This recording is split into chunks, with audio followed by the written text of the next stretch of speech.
तो कल के क्लास में मैंने आपको पढ़ाया था आर्टिकल 15 का क्लॉज 3 और आज मैं आपको पढ़ाने जा रही हूँ आर्टिकल 15 का क्लॉज 4। तो क्यों ना थोड़ा सा रिवीजन करके आ जाए हम पीछे से। तो देखिए आर्टिकल 14 में क्या बोला गया था। आर्टिकल 14 में दो बातें बोली गई है, विधि के समक्ष समानता और विधि के समक्ष संरक्षण। तो विधि के समक्ष जो समानता है उसमें क्या बोला गया है कि कानून सबके लिए एक बराबर होगा, कोई भेदभाव नहीं होगा।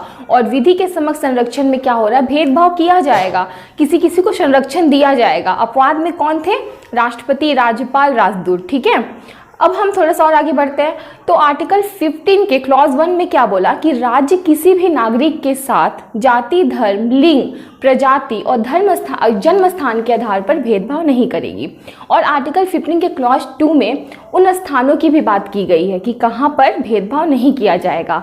आर्टिकल 15 का क्लॉज 3 में बोला गया है कि राज्य महिलाओं और बच्चों अर्थात कमजोर वर्ग के उत्थान के लिए कुछ विशेष प्रावधान करेंगे। ठीक है, तो अब चलते हैं आर्टिकल 15 के क्लॉज 4 में। तो देखिए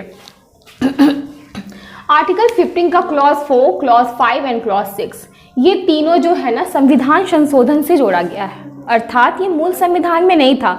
तो आज की क्लास में हम विशेष इसकी बात करेंगे, आर्टिकल 15 के क्लॉज 4 की बात करेंगे।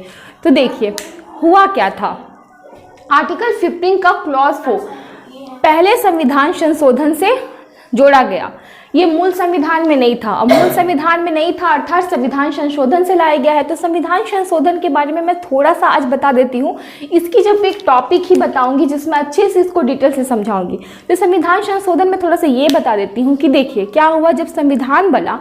तो आर्टिकल 15 का क्लॉज 1 था, क्लॉज 2 था, क्लॉज 3 था। ठीक है, तो देखिए समाज क्या है, परिवर्तनशील है। समाज में क्या होता है, परिवर्तन होता है। तो जब समाज में परिवर्तन होता है तो सामाजिक न्याय लाने के लिए कभी कभी संविधान में संशोधन किए जाते हैं, कुछ अनुच्छेद को लाया जाएगा, किसी को हटाया जाएगा, किसी में परिवर्तन कुछ किया जाएगा।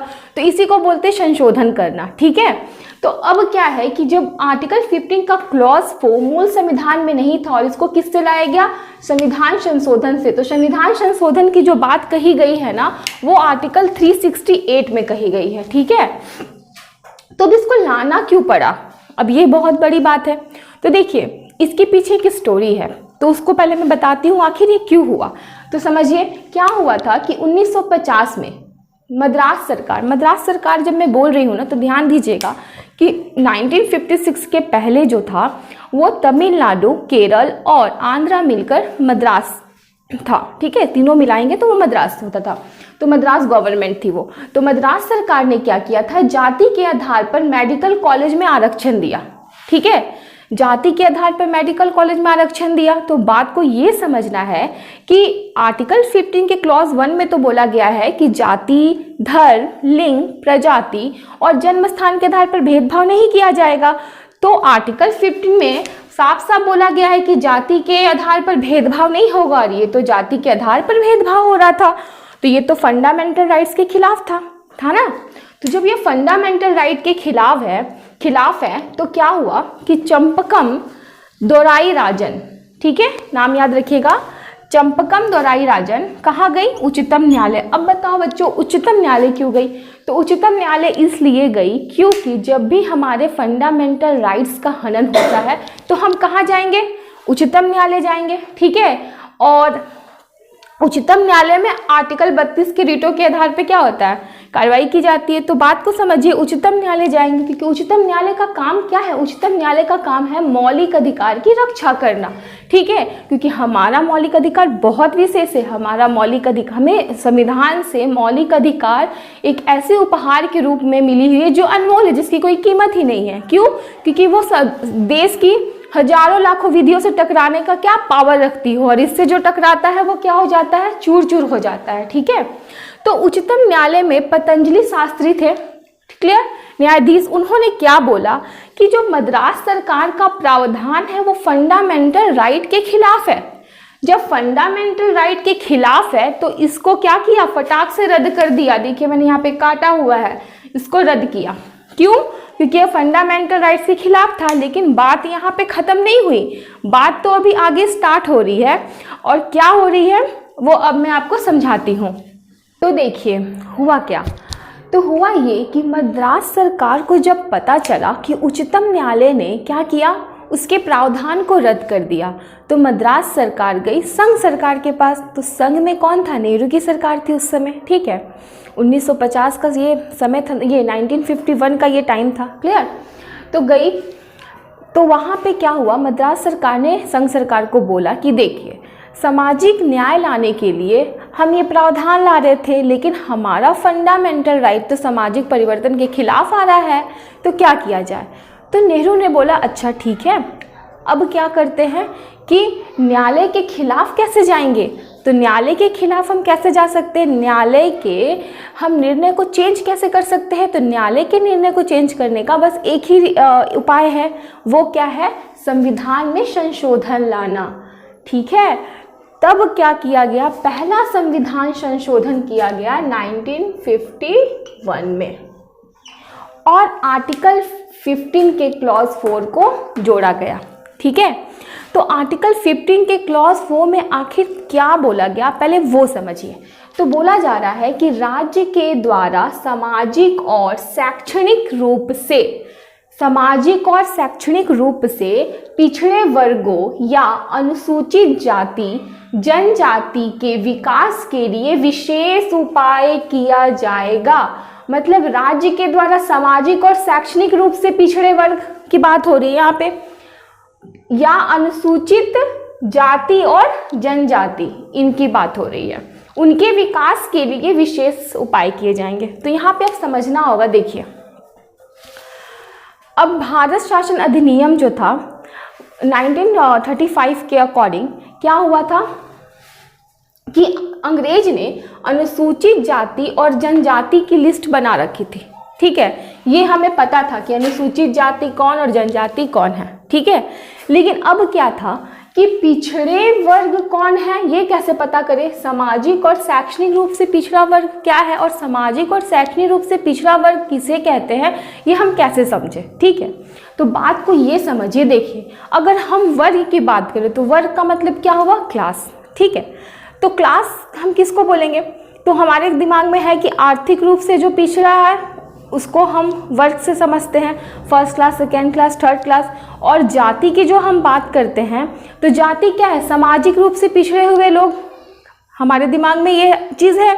लेकिन अब बात को ये समझना है कि इसमें आर्थिक पिछड़ापन की बात नहीं कही गई है, यहाँ पे आर्थिक पिछड़ापन का बात नहीं हो रहा है, यहाँ पे सामाजिक और शैक्षणिक पिछड़ापन का बात हो रहा है। तो अब कैसे पता किया जाए कि सामाजिक और शैक्षणिक रूप से कौन पिछड़ा है, ठीक है। तो अब सामाजिक और शैक्षणिक रूप से पिछड़ापन का पता करने के लिए 2 आयोग बना, ठीक है। तो पहला आयोग बना 1953 में काका काकेलकर आयोग, ठीक है। इसका नाम याद रखिएगा।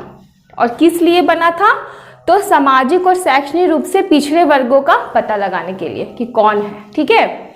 उसके बाद क्या हुआ कि अब समय है 1979 का, उस समय जनता पार्टी की सरकार थी, ठीक है।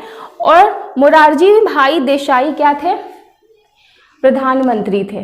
तो उन्होंने मंडल आयोग बनाया, ठीक है, बिंदेश्वरी प्रसाद मंडल आयोग, बिंदेश्वरी प्रसाद की अध्यक्षता में बना ये मंडल आयोग।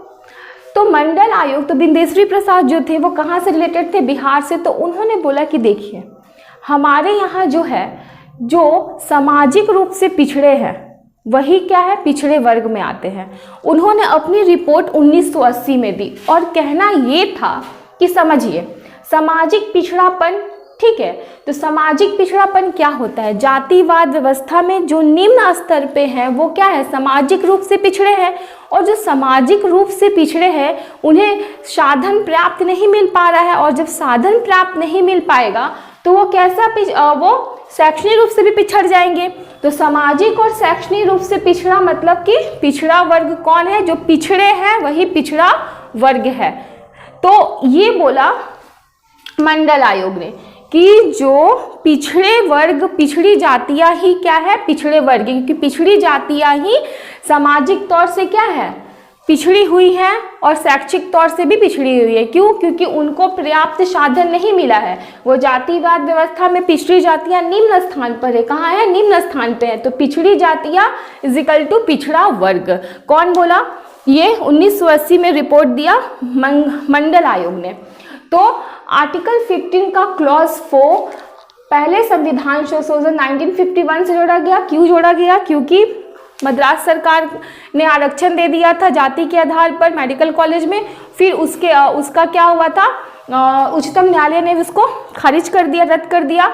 तो फिर वो कहाँ गए? संघ सरकार के पास गए, और संघ सरकार ने बोला कि नहीं, उच्चतम न्यायालय के निर्णय को बदलने के लिए क्या करना पड़ेगा? संविधान संशोधन करना पड़ेगा। तो वही पहला संविधान संशोधन 1951 में हुआ और आर्टिकल 15 के क्लॉज 4 को जोड़ा गया। और साथ में ये बताया गया कि राज्य के द्वारा सामाजिक और शैक्षणिक रूप से पिछड़े वर्गों या अनुसूचित जाति जनजाति के विकास के लिए विशेष उपाय किया जाएगा। और अनुसूचित जाति जनजाति का पहले से पता था, लेकिन सामाजिक और शैक्षणिक रूप से जो पिछड़े वर्ग कौन है इसका पता लगाने के लिए 2 आयोग स्थापित किए गए। तो पहला 1953 में होगा काकेलकर आयोग, और दूसरा बना 1979 में मंडल आयोग, जिसने रिपोर्ट दिया 1980 में और बोला कि जो पिछड़ी जातियां हैं वही पिछड़े वर्ग है। क्योंकि पिछड़ी जातियों को क्या नहीं मिला है? तो पिछड़ी जातियों को की व्यवस्था समाज में निम्न है, और निम्न व्यवस्था होने के कारण साधन की कमी से वो शैक्षणिक रूप से भी पिछड़े हैं। तो अब बात में समझ में आ गई होगी कि आर्टिकल 15 का क्लॉज में क्या बोला गया है, और सामाजिक और शैक्षणिक रूप से पिछड़े वर्ग भी समझ में आ गए होंगे कि क्या है। तो आज का क्लास मैं यहाँ पे खत्म करती हूँ। कल मिलती हूँ आर्टिकल 15 का क्लॉज 5 और क्लॉज 6 के साथ। तो क्योंकि आज मेरे पास समय कम है, ठीक है, तो तब तक के लिए अपना ख्याल रखें। Bye bye, take care and जय हिंद।